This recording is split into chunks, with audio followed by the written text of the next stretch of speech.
Hi, I'm Mario Guerra, the two-time former mayor of the great city of Downey, and you're watching Talking Downey this morning.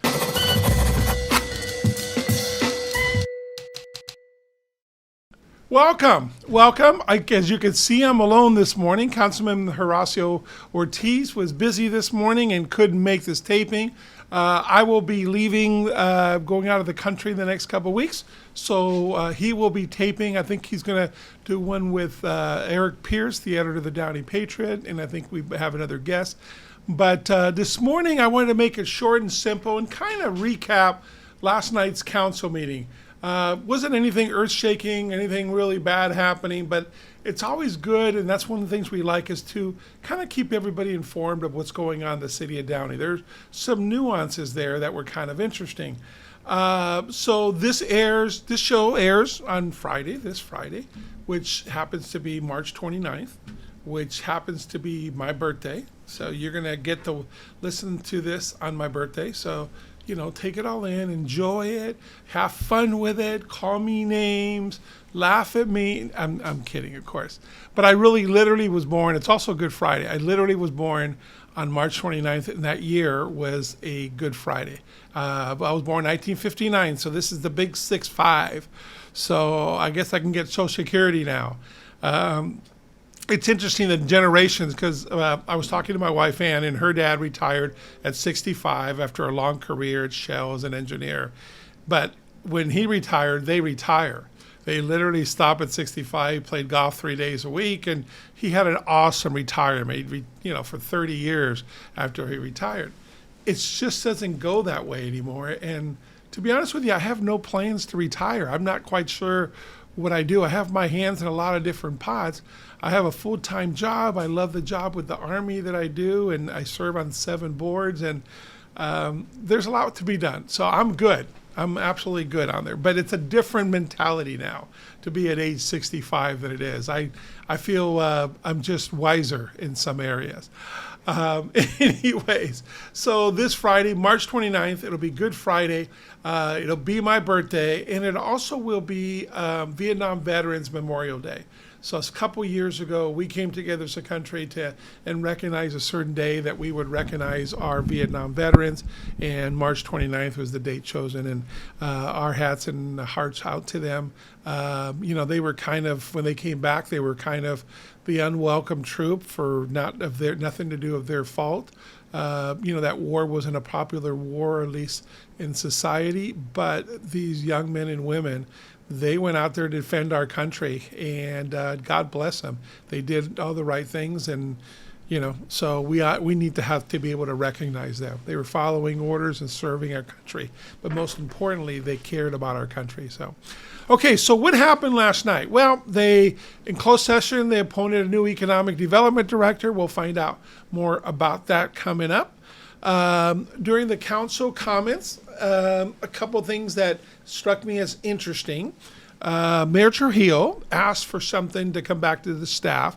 He wants to talk about considering renaming the streets, like 2nd Street, 3rd Street, 4th Street, 5th and 6th, etc., those streets that are now numbers, to reconsider naming them after some of the cultures and the diversity here.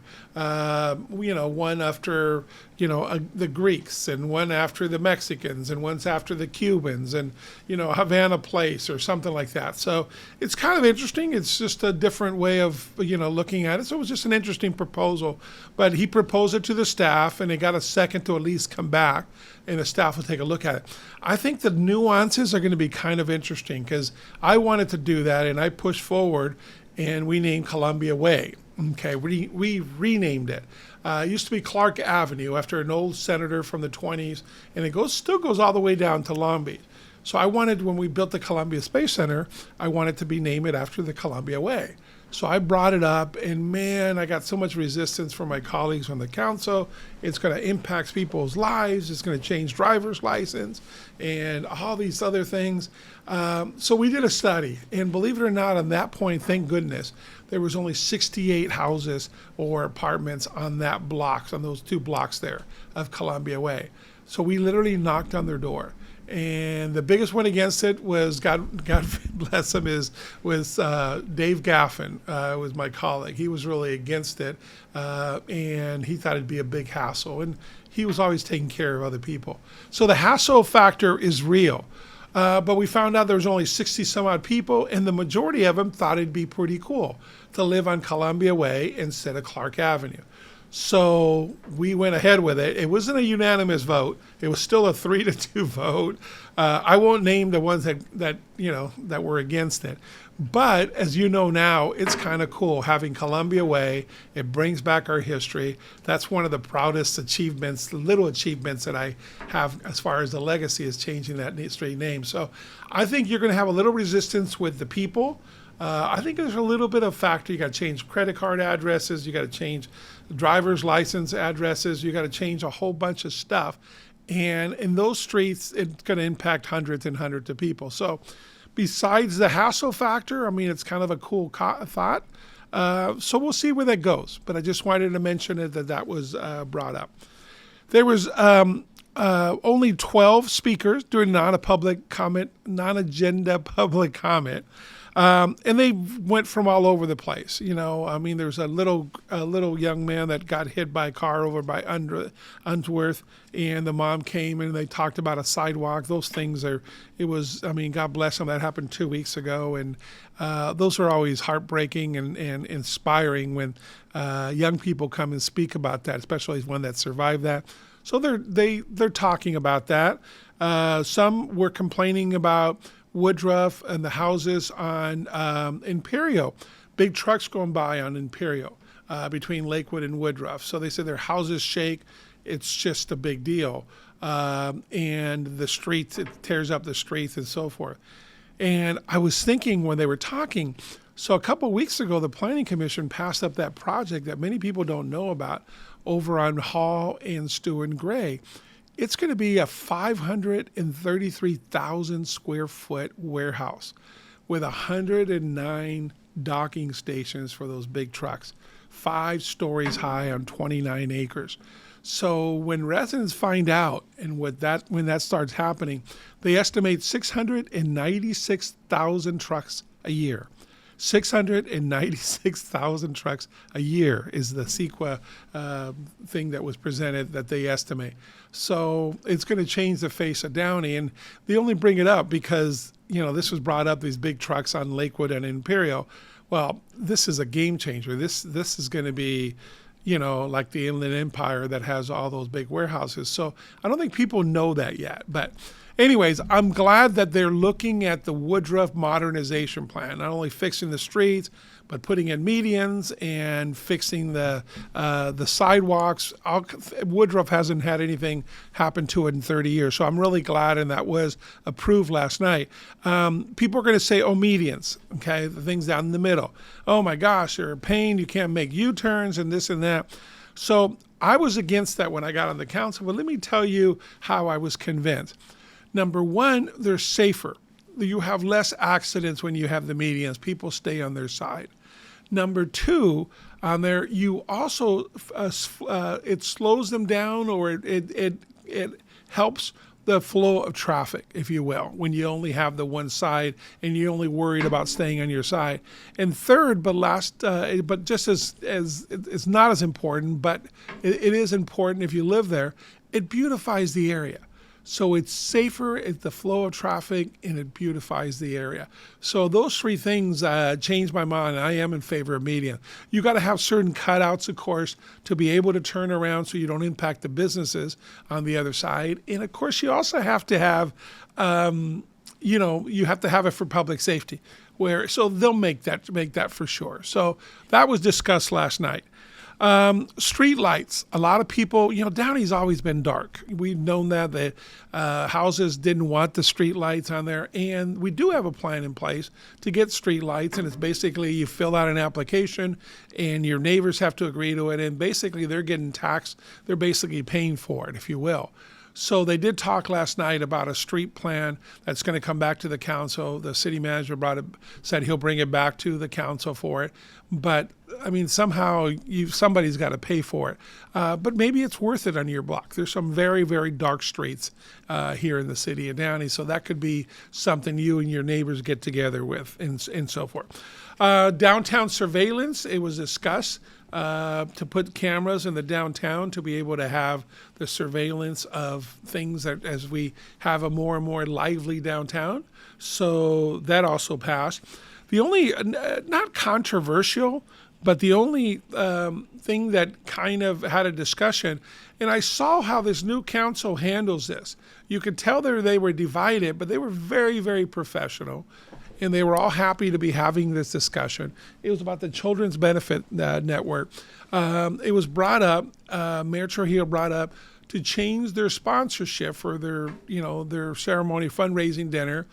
They're currently at a silver sponsor for $1,000, and they changed it to $5,000. It was to change it to $5,000. So, which is a noble gesture to be a gold sponsor and so forth. And Mayor Trujillo's points were that, this is for mental health and besides Whole Child and TLC, that these people handle 300 kids a year here in Downey and so forth, and we should support them, which is hard to dispute. Claudia Fermenta brought that up too.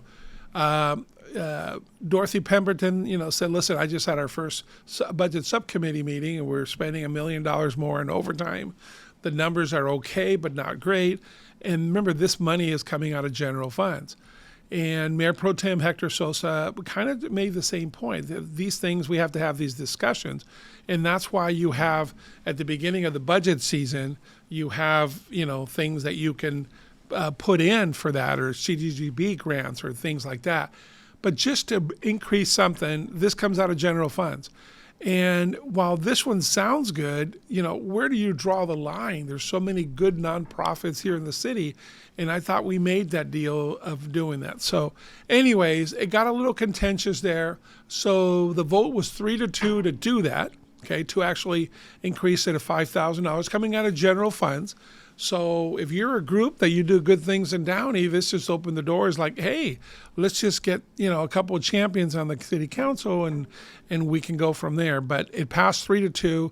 Horacio Ortiz, Claudia Fermetta, and Mayor Trujillo voted yes, and Dorothy Pemberton and Mayor Pro Tem Hector Sosa voted no. So that's the first kind of split vote. It wasn't a big thing, but it kind of shows you a little bit, folks, we can't do it for everything, and it's taxpayer dollars. So I remember when the Amistad, which is a great fundraiser for Rancho Los Amigos, but when I was on the council, we didn't buy a table. We all went, but we all had to pay.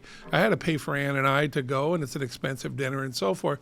That's what I used my council stipend was to give away to charity on there. We get about, at that time, $743 a month for being on the council. So I would usually give it all, I give it out to charity, or I would use it for events like that so that the city didn't have to pay for it. So I guess they don't do that anymore. I guess we buy $5,000 tables now. So I was a little bit, it was interesting to see and hear. So last thing too, the one thing that came up, it keeps coming up, about the trash rates for commercial.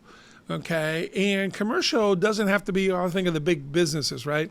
Commercial is a 10-unit apartment building or a 10-unit condo.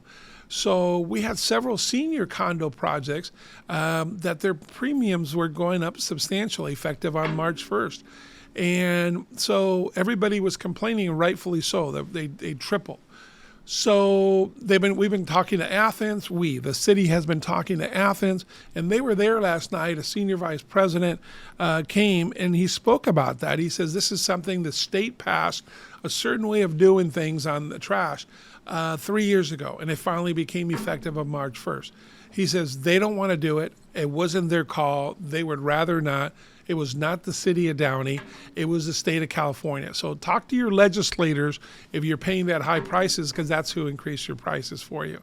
Just to let you know. And they came and say, we're willing to talk to anybody, see what we can do, any other kind of payment plans or something like that.